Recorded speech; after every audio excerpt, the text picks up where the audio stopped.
the advice that we received. And I'd ask Professor Kelly to make some comments, and then we are happy to, all of us, take some questions.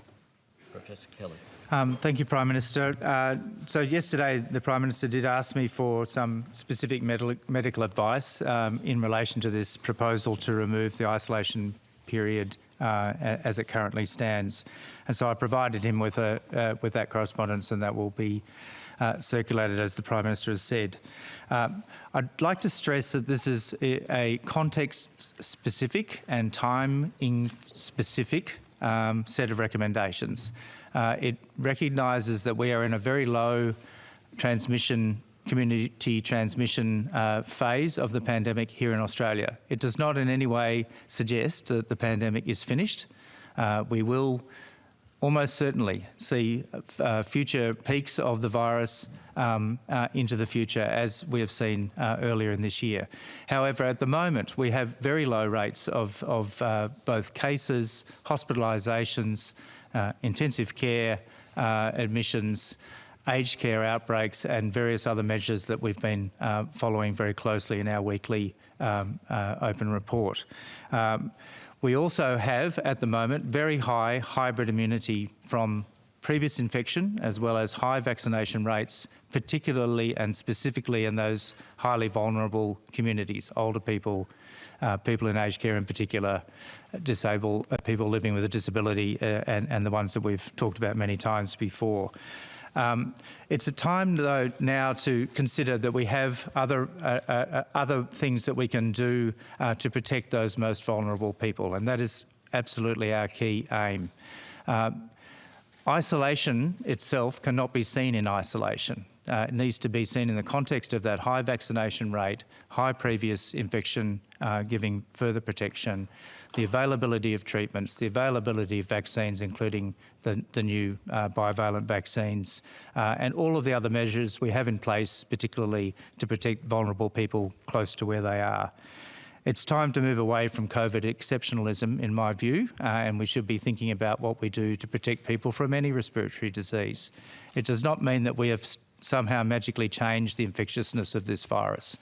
It is still infectious, but in the context we are in at the moment in Australia, and this is an important epidemiological point, we can't just look at isolation by itself. And we need to look at all of those measures and the protection we have, as well as other protections. Important that we keep an option for a change to these settings in the future, and that's the work that National Cabinet has requested of us to do. To keep that vigilance for new variants, for example, for changes in the epidemiological situation in Australia, for signs that we have strain on our healthcare system, and be prepared to make different decisions at that moment.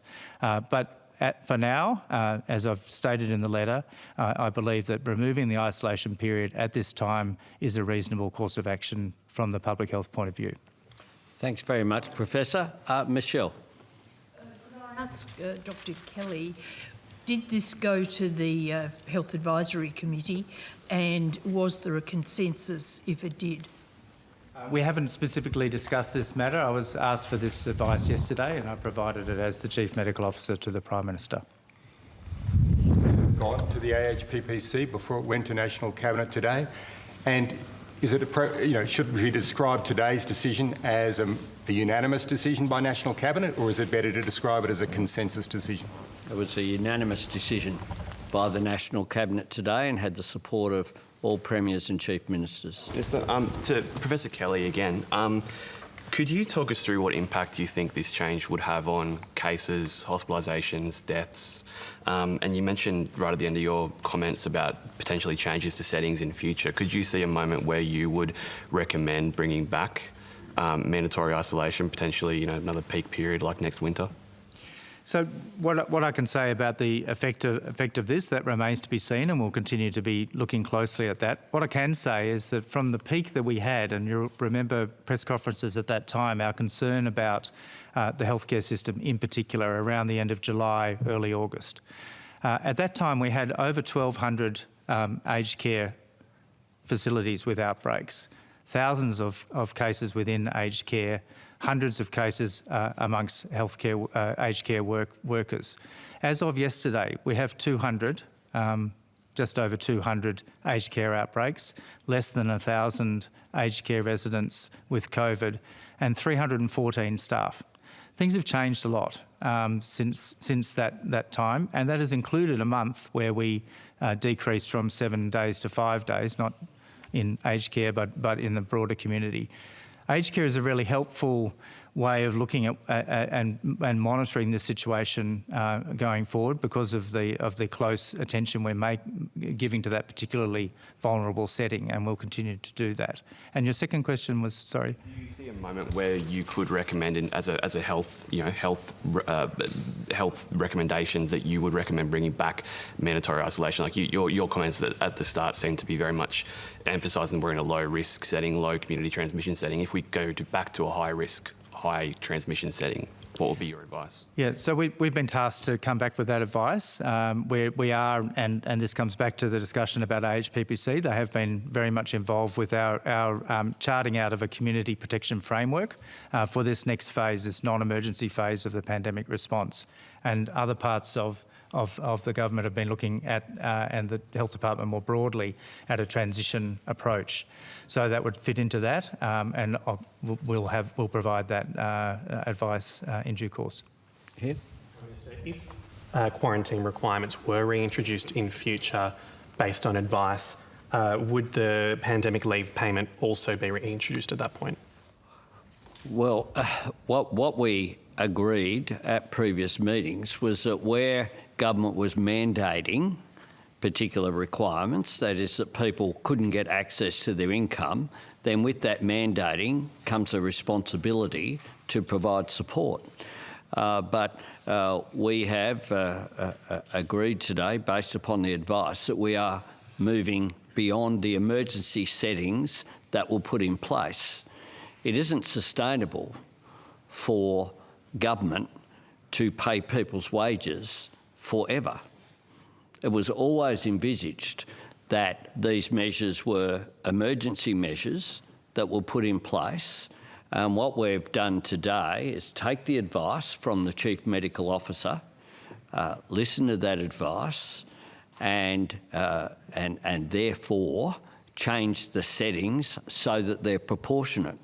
I believe that we should always act in a proportionate way, and that now is the right time for this to occur, this change, and that got the unanimous agreement of states and territories today.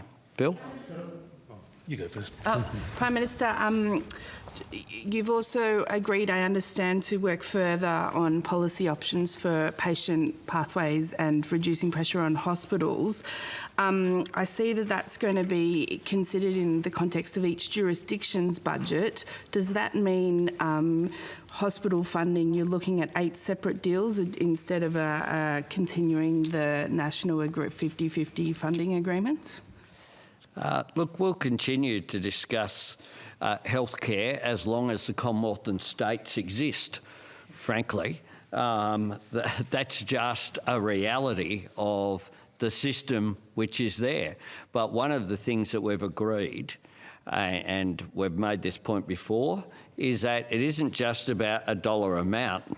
Part of the pressure that's there on emergency departments is people who should not be going to hospitals but are going because there isn't primary health care available, because people in nursing homes don't have access to health care. So someone who is an aged care resident who could have been assisted by having a nurse in a nursing home, as identified by the Aged Care Royal Commission, ends up in the emergency department because the health concerns become acute rather than are dealt with in a timely manner. There are people with disabilities who end up in emergency departments and in hospitals as well. And we'll continue to work on ways in which we can get better health outcomes. From my perspective, it's never been about the dollars. It's been about making sure that we get good health outcomes in the interests of the population. And the First Secretary's group and others are continuing to work on that, and we'll continue to have more to say in the future, including at the December meeting of the National Cabinet. Could I ask just on another topic I understand was discussed? Sure, can we deal with this?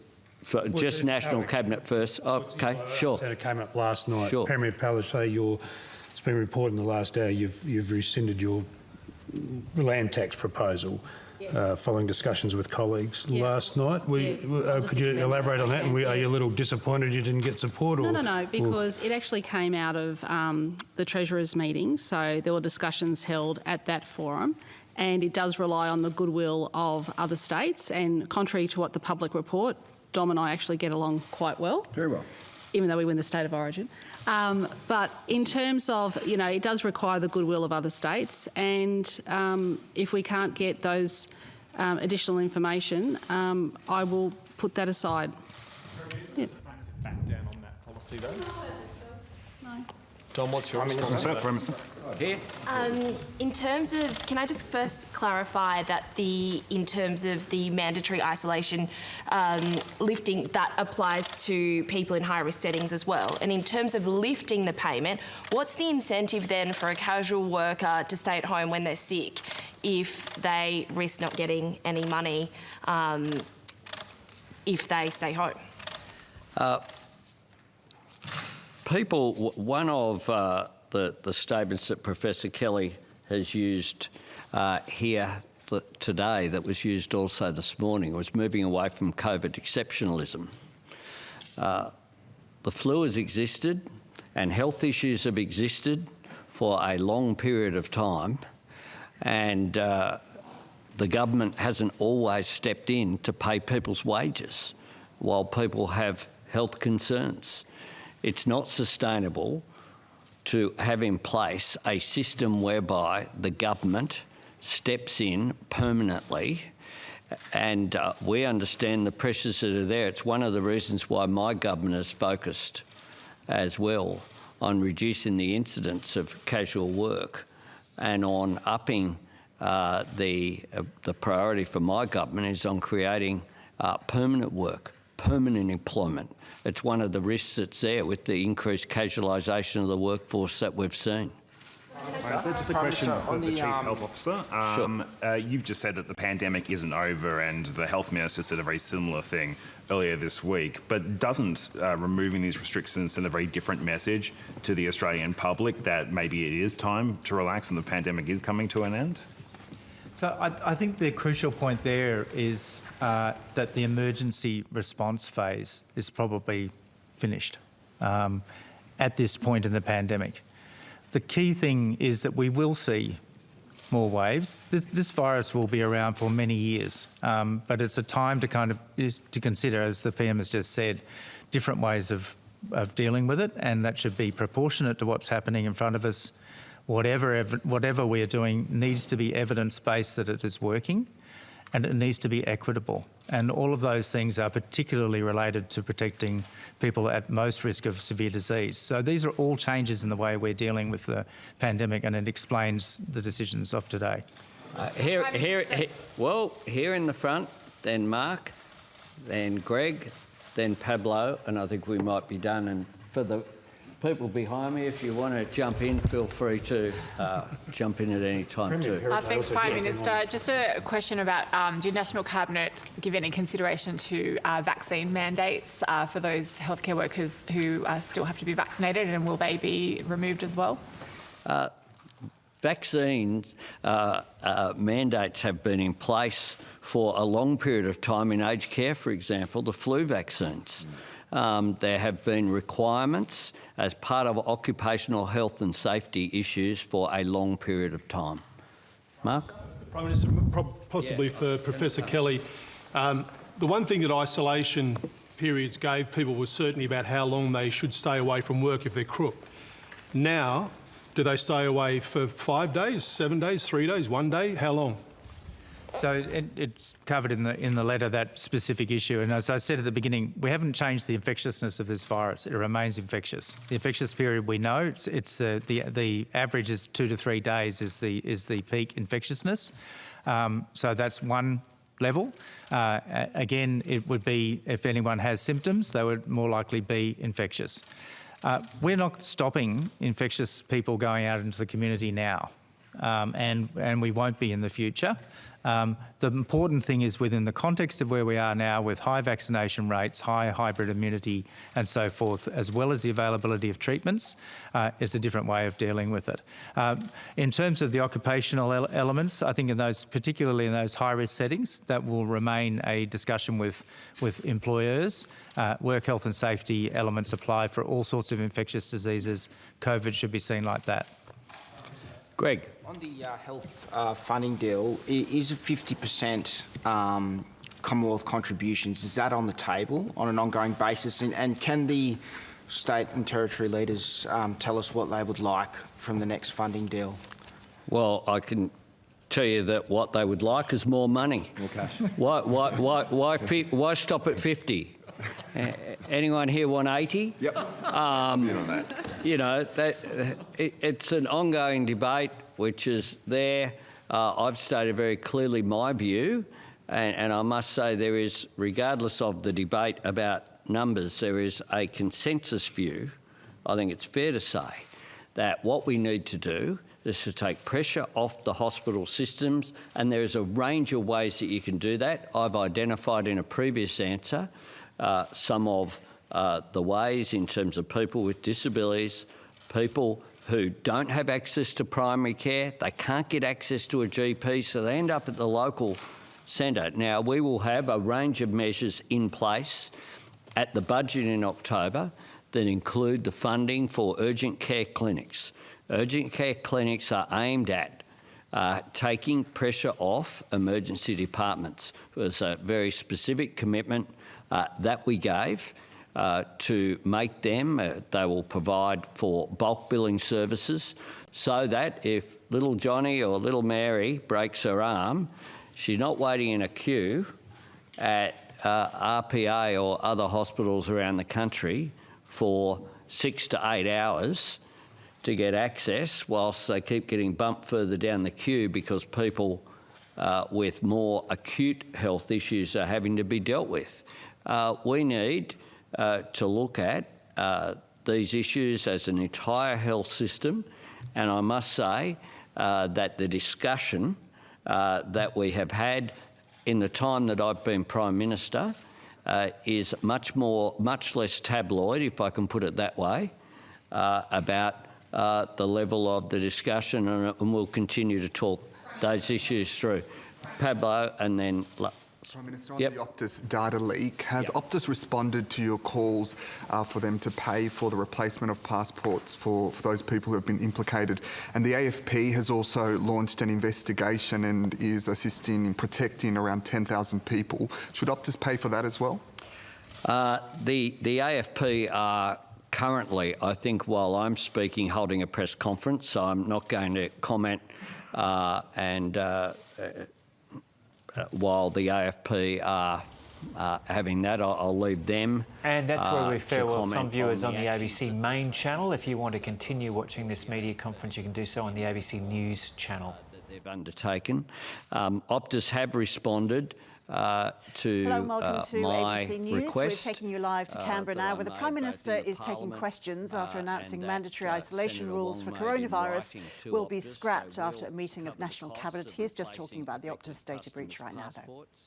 I think that's entirely appropriate. I find it extraordinary that the federal opposition called upon taxpayers to foot the bill. And I note Paul Fletcher's comments this morning that attempted to play politics with this issue and somehow blame the government, him having sat in a cabinet for 9 years, and his failure to provide any criticism on a serious level of Optus. I leave Mr Fletcher to explain why that was the case. Just on your comments about treating COVID like we would a flu or any other kind of virus, it's pretty clear that COVID does have long-term implications for some people who do get it. So number one, what are you doing to help people who might have those more long-term issues with COVID infections? And then for Professor Kelly, are you expecting increases or an impact on the general population by having COVID more freely spreading?